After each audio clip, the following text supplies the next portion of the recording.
Four-time Super Bowl champ, two-time Super Bowl MVP, class of 1989 in Canton, Ohio. One of the tops in our profession talking about football over there at Fox. And man, oh man, does this movie look hilarious. Father Figures in theaters Friday, December 22nd, where this man plays himself. Terry Bradshaw. You know, it's hard playing me. Well, hold on a minute. You've done it before in Smoking the Bandit too, right? And you play yourself? I did Cannonball Run. Okay. Were you yourself in Cannonball Run as well? No, I was a SWAT guy from Houston. Yeah. Cannonball 2, I was me. Yes. Hooper. Were you yourself? Hooper, yeah. Yeah? Hooper's SWAT. Okay. And then what was the one with Mel Tillis? Cannonball Run with Mel Tillis. Yeah, and Smoking the Bandit 2. Though it was you and Klecko, right? Joe Green. Mean Joe Green? Yeah, that's stupid. When did you first get into? Who's the first to knock on your door when you're playing for Mr. Rooney? Chuck Noll. I don't know if he's probably ever saw a movie in his life. I doubt it. Oh, right, exactly. I doubt it. So who knocked on your door, Terry, and say, "Hey, let's put you in movies"? We had played Super Bowl 10 against the Cowboys, and the night before, NBC they would have a Super Bowl special. Yeah. And NBC they did all these, little skits. Burt Reynolds was on, and Burt Reynolds did a dumb skit about me. Mm-hmm. And I was watching, and it was good. And but the Steeler fans were so upset with Burt's portrayal of me that the report was 25,000 letters come flying in to his publicist, who was David Gershenson. Mm-hmm. So Burt sends David Gershon. I was opening up out here singing at the Palomino Club. My first gig was at the Palomino Club on my tour. I was touring. A singing tour? Yeah, singing tour. Okay. So I had a country album out. Yeah. And I had a hit song on it. And so Burt Reynolds found out and sent David Gershenson out and presented me with the horseshoe-shaped carnations and a big letter of apology. And would I please come to the set of Hooper the next morning? He wants to meet me in person. Mm-hmm. And I had to be in Albuquerque for another show. So I went out early that morning, and Burt couldn't apologize enough. And he got Hal Needham, the director, and on the top of a truck, he said, "We got to put him in this movie. Find something for him in this movie." And they wrote me in the movie right there on the truck. On the set? Yes. And so I came back after about 3 weeks, and I shot this little scene. And that was it. That Terry was my Bradshaw's relationship. Movie career was born. It got started. Then I did Smoking Bandit 2, then Cannonball Run, which was my first really big role. And then from there, I went to I took some time off, like 18 years, to find myself. Sure. And then I got offered the role in Failure to Launch, and I turned it down. You did? And then they called again, and I turned it down again. They called the third time, and the director said, "If I grab an actress and a camera and come to your ranch, will you read for me on camera with the actress?" I said, "Listen, I get out of church at 12:30. From 1 till 2, that's it, because I'm really not interested." That's the window. And so they showed up, let them in, they set the camera, handed me the script, and I read for Failure to Launch. 6 weeks later, I got the part. So the actress who came to your ranch wasn't Kathy Bates, No. was it? Okay. No, Kathy Bates. The Oscar winner Kathy Bates does not go to some ding-dong, can't half-ass act football player's ranch. No, it's a good question. Thank you, though. Yeah, you're welcome. Appreciate it. So was McConaughey the one who kept on hammering, "We got to get Terry Bradshaw"? It was Tom Day, the director. Okay. And I have to feel that part was turned down because of money. I think it was Robert Duvall. Wow. And I guess I look like him, right? Do I look like Duvall? I mean, I'm bald and beefier. I'm a little bit bigger because, Robert, get this. Yeah. My first trip to Hollywood was in 1971, and I was looking for a movie agent.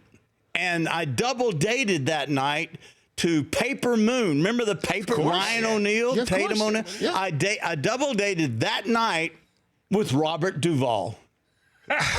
How about that? What? Yes. So, okay, I'm going to bite on this one. No. How did you and Robert Duvall wind up double dating? Same agent. Okay. Same agent put us together. Now, did Duvall, was he a Steeler fan or something like that? No, I don't think so. Not at all? I don't think so. Because this is like pre-immaculate reception. I know. This is pre-everything, Terry. I know. I don't know what I was thinking I could be in movies. But, they say nowadays, I watched Jerry Maguire the other day, and I got the Cush. Sure. And I'm listening to the agent that's the comedian now. He's a comedian. Jay Moore. Yeah, Jay Moore. yeah, Right. funny guy. Yeah. And him saying, hey, look, when I were going, he's there, right? And he cough. And he goes, yeah, we're global. Yeah. We're global? Yeah. And the movie's so stupid because his father was upset because, well, we want him to go number one in Denver or whatever, San Diego. Yeah. So it's kind of funny, really. Yeah. But the movie thing just.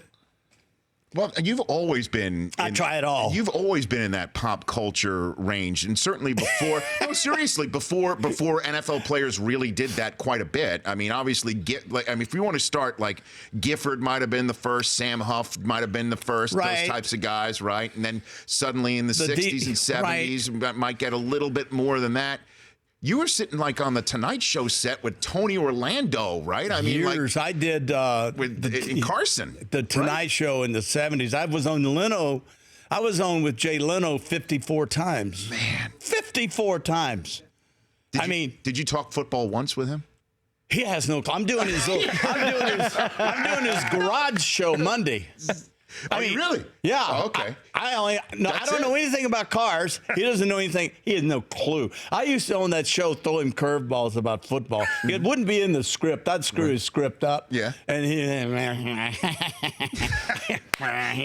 didn't know a clue. About he doesn't football, know right? the teams that are in Los Angeles. Guarantee you. Right now. Right now. Right now. He has You wouldn't no even idea. throw a dart at the board and figure the Rams are back? No. Not at all. Which is fine. No, of course. No, of course. Totally fine. Hey, I saw Leno do stand-up when I was at the University of Michigan in the mid-'80s.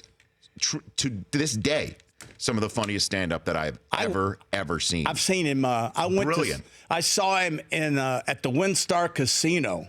I heard he was coming into Thackerville, Oklahoma, because now everybody does these casinos.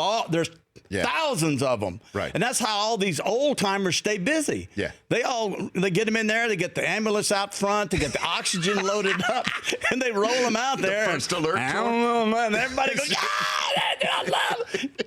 I mean, really, that's how they do it. Sure. But I saw him at Casino WinStar in Thackerville, Oklahoma. I tell you, brilliant. Oh, yeah, I'm with you. Screaming funny. Did you ever try stand-up, Terry? I did. I did on the Tonight Show. It was horrible. Come on now. I did. So I asked him one night. I said, when they called me, I do the show. I said, hey, tell Jay I just want to do like 2 minutes of stand-up. So Jay said, yeah, go ahead. So, man, I'm home and I'm writing. And then I got a buddy of mine named John Max that works for Leno. So I call him up. I said, here's some jokes I got. He goes, well, try this and do that. And so I go, oh, yeah, John. Oh, that's fun. Yours is much funner. So I got these jokes from John Max. Yeah. And I put them all together and I got them out. And so there they are. I study. I go over and work on them, telling my wife, hey, here, I was doing this, the whole thing. Say, Terry Bradshaw. I'm like, da. And I go out there in front of the house. Hey, Jay, good to see you. Hello, folks. Da. That's it. You pulled a rock. Nothing. Oh, it was Crickets. Oh, Terry. And then I said, just a second. And then I thought, and then then I did it, Okay. and then I screwed up the third one. I turned around to look for encouragement, and he's going, "It's not so funny. I mean, it's not so easy, is it?" I know. No, it wasn't. He's throwing you under the bus. But I had to do it, and it wasn't funny.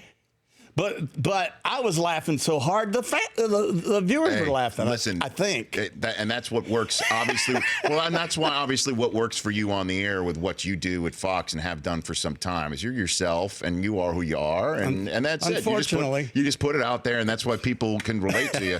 Let's take a break, come back in 60 seconds. We'll talk a little bit of father figures, and then I do want to hit you on some football stuff. Okay, let's do it. Because we got 5 weeks to go in the National Football League. I know, it's getting down there, isn't it? It is, and the NFC is so wide open, it's ridiculous. I haven't seen Not really, Rich. Okay. Yeah. That's a tease. Hang on to that, folks. Well, hang on to that. That's Terry Bradshaw back in 60 seconds here on The Rich Eisen Show.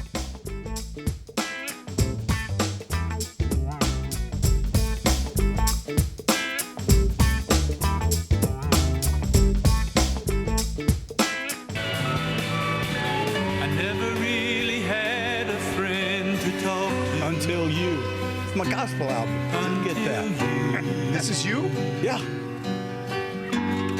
This is Terry Bradshaw? We used to play the hits. Here it is. I never understood real understanding. It's very John Denver-like, if you don't mind me saying. John Denver? It sounds very John He's Denver-like. dead. But at that time, he was a star. There was, I know, no. I don't mean to be disrespectful. But actually, I've been doing shows with the Isaacs. I'm a gospel guy. Sure. And I've done 2 gospel albums, and gospel is really where I love to do.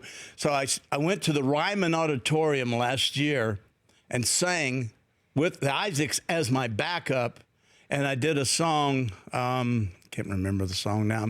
Anyway, at the Ryman, for the Eagles. Okay. Because Glenn Fry had passed away. Yes. And I'm a huge Eagles fan, huge. And so I did this Eagles song, and at the Ryman, and this place is going crazy. And there's nothing like that, Rich, whether you're good or not, to hear this applause and this historic. It was a church, the Ryman, where all the Grand Ole Opry, that's where it started right there, all the greats. And then I went back last month and sang at in honor of Glenn Campbell. Yes. And I did the big Opry, the big one in Nashville. So I've done it twice, both times with the Isaacs. Don't say hello to the Isaacs. Well, I got to tell you. And we're actually going to go on tour in April. So I'll tour with him a little bit in April. My first 45. I'm 45. Okay. Nobody knows what that is. I know. The first 45 of my life that I wore out was Rhinestone Cowboy. Wow. Wore it out. I followed Glenn Campbell. I played golf with Glenn Campbell. I want to sing like Glenn Campbell. I wish I could play like, the guy is just amazing. And then the last album was just heartbreaking. The last one, just the whole story, the Alzheimer's that he got and finally took his life. Terry Bradshaw here on the Rich Eisen Show, and we'll talk about your movie Father Figures in a second. But I will use you mentioning the Eagles rock band as the segue to talk some football with you. As I said going to break, that I think the NFC is as wide open as it's been in some time, and you went Lee Corso on me in a way, saying not so fast, my friend. You kind of Lee Corso'd me there going to break. Is it the Eagles that you think is? Yeah, that's a dominant team. Dominant. Yeah, because Absolutely. you're looking at the Vikings. You see the Saints with that running attack and defense. Right. You see, I could go down the list here in Los Angeles with that offense. You can look at Seattle. The teams are the Eagles, Seattle still. It's a big game, but this not Sunday as night. much now. They've fallen probably down. The Rams out here in Los Angeles. The Rams are. I thought the win last week against New Orleans was huge for them because they had played the Vikings last week and lost. Great team. They had lost at home to Seattle. A great team at that. Not a great team, but a really good team. Sure. 2 really good defenses. And then the Saints were coming in as a really good defense, shockingly, in the NFL. And they beat them at home. But the Eagles have stood out all year. They have not faltered. They've had a couple of close games, but they have been solid, steady. Their defense is phenomenal. They got great rotation in their defense. Fresh. Wentz, obviously, more than likely could be in a second-year guy, the MVP of the league. So I see that. I see Atlanta probably finding their stride because I've been one that said all year long, nothing wrong with Atlanta. You get your ass handed to you after leading 28-3 with 17 minutes left in a Super Bowl. I'm telling you, you don't get over that. That lasts. That lingers. That is not something you pass off because your defining moment as a football player in the NFL just went out the window. You're defined all right. You gave up, what, 20, whatever. 25, yeah. Yeah, unanswered points and loss. So, but they are coming on the South. Carolina, Cam Newton, the passing game is no good. And now we're seeing the Saints team playing good defense, not throwing like we are accustomed to see him throw with Drew Brees. So, Tampa, it's not what. When it's all said and done, though, so you think the Eagles are just going to keep putting the pedal to the metal? Why mess this mind up? Sure. Just hang your hat on it and go with it. I think it'll come down to Minneapolis and Philly. Okay. That's my guess. And then over in the AFC, it's obviously Pittsburgh and New England. Right. Then that Week 15 game in Pittsburgh is going to be such a monster Huge. one. What is your relationship with Big Ben? I have none. None at all. Why would that be? Well, Why? I don't live there. Okay. Well, I mean, but so there's texting, there's phones, there's I used to play. You don't do anything? No. Okay. I don't do that. I text, but not. Okay. But I have. Yeah, I'm 69. What's he? 35 or 6. I mean, there's. Okay. I had my. I made a few remarks about Ben when he first came out about stay off the motorbike. Then he had the crash, and I didn't know him at all, and I said it tongue in cheek and had fun with it. But he didn't know me, and I didn't know him. And the reporters all came to me and said, "Hey, tell him to get off this motorbike. Give me that camera." And I did it. So that kind of got us off to the wrong foot. And then he had the problems early in his career. I, having 2 daughters, did not hesitate to let him know how I felt about that. So that's been it. I've gone up to him, and when we did the game, I've gone up to him and say, "Hey, Ben," and hello, Mr. Bradshaw. And I'm like, "Mr. Bradshaw, okay, I get it." And then our producers wanted me to sit down with Ben when they played in the Super Bowl against Green Bay. So we sat in there, and I did all the talking. It was to patch things up. But I did the talking, how we are family, Pittsburgh Steelers family, and so on and so forth. And there wasn't much from him at all on that. And then he went outside, and the reporters were waiting. And he said, "Well, Terry realizes I didn't have all my facts straight." And I just went, "Okay." So that's it. So that's that. That's that. Okay. No ill harm. No harm done. No ill feelings. Totally pull for him. No problem. Owns all the records. I'm so past stuff like that. Sure. And then when it all comes down to it, he is part of the same draft class as Philip and Eli. And now we're seeing what's playing out with all these guys, where Big Ben has got another Super Bowl chance. Philip is trying to get back in the playoff race. Right. And we saw what went down with Eli this week. What do you think of the situation with Eli and the Giants, Terry Bradshaw? Rich, I'm disappointed in what's happened. Had it been with a coach I respect, that would be one thing. Had Tom Coughlin still been there, I would look at it differently. But this guy that's coaching them, I don't know why he did that. I understand the business. Look, take it. You got to go with it, right? It comes to an end, asked his brother. Very few can retire like Dan Marino and John Elway. Elway had it perfect. Super Bowl win, sail off. Awesome. Yep. That's how you do it. Eli has earned the right with the 2 Super Bowl victories, the 2 MVPs, and the amazing games that he played in those Super Bowls, because that's what we're measured by. We're not measured by yards and touchdowns. We're measured by championships. He has earned the right, I think, to go out in a classy way. But there is a cruelness about this league that we as players have to understand. When we no longer can perform, all right, when we don't produce, then that's when we better start looking over our shoulder. We better pack it up, because that is the bottom line. And I feel bad for Eli. I saw him in the locker room. I saw how emotional he was. Broke my heart, to be honest with you. But it's the coach that Geno Smith. Are you kidding me? Geno Smith. Yeah, I know. Because Might as well- I thought they were going to go with the young kid Davis Webb just to see what he's got with 3 division opponents coming into their house. Let's see what he's got. If you want to see what anybody's got, You don't look to Geno Smith. He failed in New York. He had a 12-18 record there, something like that. He had a losing record. I didn't like him coming out of college. I didn't like him with the Jets. I haven't seen him play in a long time. All I know is he'll be healthy going into this game against the Raiders. Yeah. And he does provide the ability to get out of problems, and that is something Eli could never do.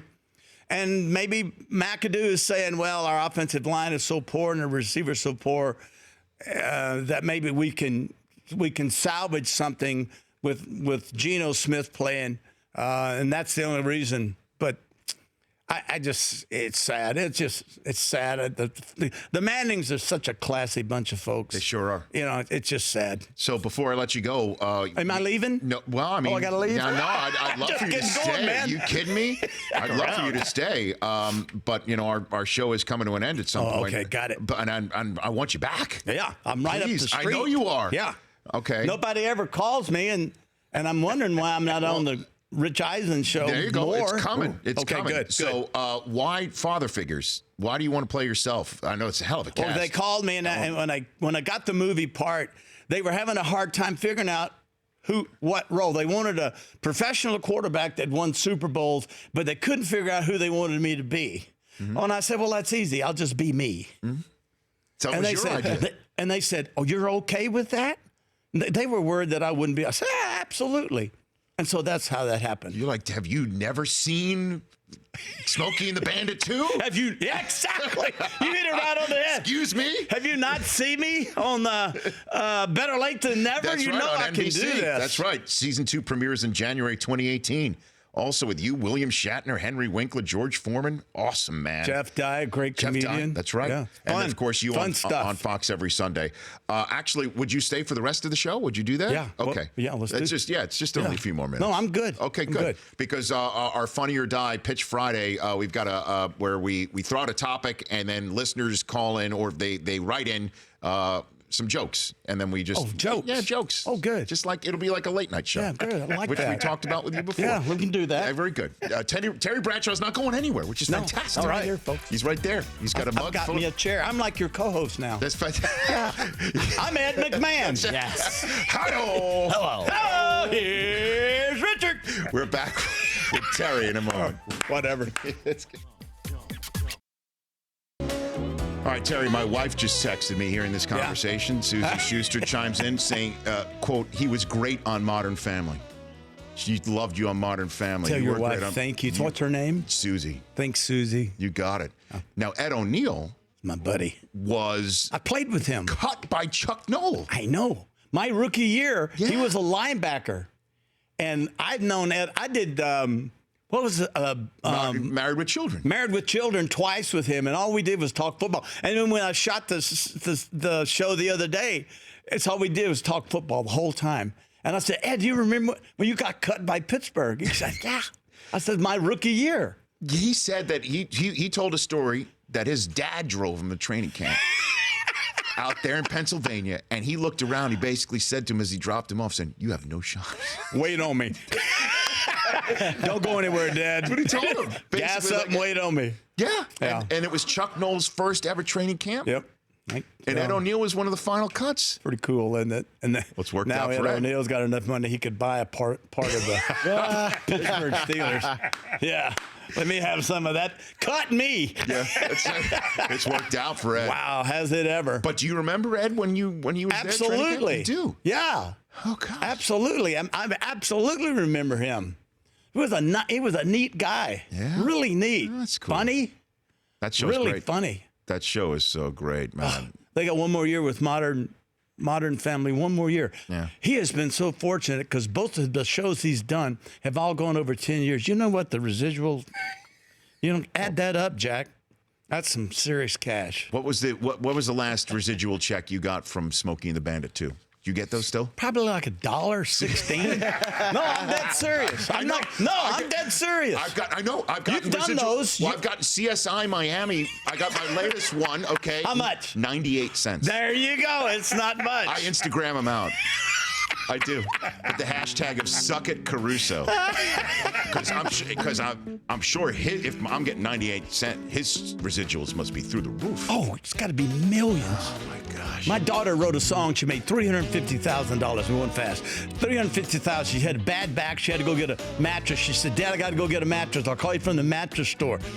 Get to the mattress store. She calls me. "Oh, I got a mattress, $2,000 and something dollars." And I got the store manager here, and he said he'll take your credit card over the phone.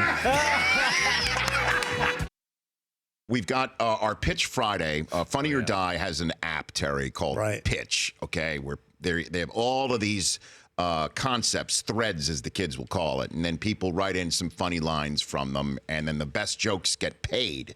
And we are giving away a subscription to our viewers and listeners who chime in with the best joke based on the thread that we throw out each week. So that's what we do. Okay. So the Pitch Rich Friday thread from Funny or Die this week is give us the best way that Eli Manning is going to get his revenge on the Giants. The best way? Okay, so here we go. Ways that Eli Manning plans to get revenge on the Giants. I've got them for you. Oh, okay. And you just said, I'm not asking you. I just sit back and enjoy. Yeah, man. Oh, I was going to give You're you in the answers. sidecar. No, okay. no. All right, good. You said you were the Ed McMahon. So I am. Here you are. Go. Okay, here we go. Number five. Withdraw his LinkedIn endorsement of Ben McAdoo for coaching. That's number 5. Number 4. Sneak up behind Gino before the first snap wearing an IKNM poly mask. He's the one who busted his jaw, Terry. Got it. Number 3. Lock Ben McAdoo in a room with Mike Francesa. Oh, boy. Wow. Ooh. I think Francesa would definitely take him out. Number 2. Steal Ben McAdoo's hair gel. He's not an attractive guy, by the way. I mean, really. And then the number one way that Eli gets his revenge on the Giants, applies for the soon-to-be vacant head coaching job. Hey, now. All right. That one, let's give you that joke was written by, I always like giving the credit here. Of course, I can't get my phone. David McLaughlin of New York City wrote that one. There you go. And then the listener-viewer submission, at Mystery Ed, Marty Ryan, direct message us what your information, because you just got yourself a subscription to Pitch. Host SNL with musical guest Ben McAdoo doing his rendition of My Way. There you go. You win yourself a subscription. Where's he going to be next year? Singing that somewhere else? I think so. It's just crazy. It's nuts. It is nutty. Yeah. Where do you think Eli's going to be? 2 minutes we have left here. If I were in Eli's shoe and this happened to me, Yes. then I got 2 years left on my contract. I'd go in and say, "Hey, look, you're obviously rebuilding," and they like to use the phrase, "We're going in a different direction." Yeah, another That's direction. Very, very famous. I would then say, "Move me." And To where? I tell you where I'm thinking. I think everybody says Jacksonville, correct? Well, yes, because Coughlin's there, and they got a running game. They got a heck of a defense. Yeah. And at his age now, protect him. He's smart. He's cool. He's under poise and everything. I think he'd be perfect in Jacksonville. That's the first place I think of is Jacksonville. And then other people have said Denver. And I'm not sure that would happen. I don't know if he would go to where Peyton went. I wouldn't. Because it's a no-win situation. Yeah, my brother out of college followed me to Louisiana Tech, and I told him, "Don't go to Louisiana Tech. Don't follow me." And he got there, and he was gone to Utah State. Wherever that is. I think Utah, right? Father Figures in theaters Friday, December 22nd, where you play yourself. Owen Wilson and Ed Helms are your kids. I do some of the best acting I've ever done, by the way. Well, we saw the clip. Oh, that's just a snippet. Look, and anybody will tell you you've grown since Hooper. You've grown as an actor. You've grown as an actor. Oh, yeah, I have. Yeah, that's no question about that. The only thing I missed was singing the theme song to the movie. That's my next thing. Well, that'll be another one. Yes, that's another one for you. Can you play Jerry Reed going to break, man? But come on now. With Jerry Reed, I love Jerry Reed. In honor of Smokey and the Bandit 2-star, Terry Bradshaw so here. I want to thank again Andrew Siciliano for taking care of hour number 1. Reese Davis, to you, Terry Bradshaw, you are welcome here anytime. Call me. Everybody hello at Fox. Next week, Steve Madden. Mariucci, Dennis Leary in studio, Jim Belushi in studio, Morgan Freeman in studio. Oh. Yeah. Love Morgan Freeman. There you go. I was with Morgan Freeman about 3 months ago. Awesome dude. All right. Who knew? Who knew? Have a great weekend, everybody. For more Rich Eisen Show, tune to Audience Channel 239 on DirecTV or download the Rich Eisen Show app.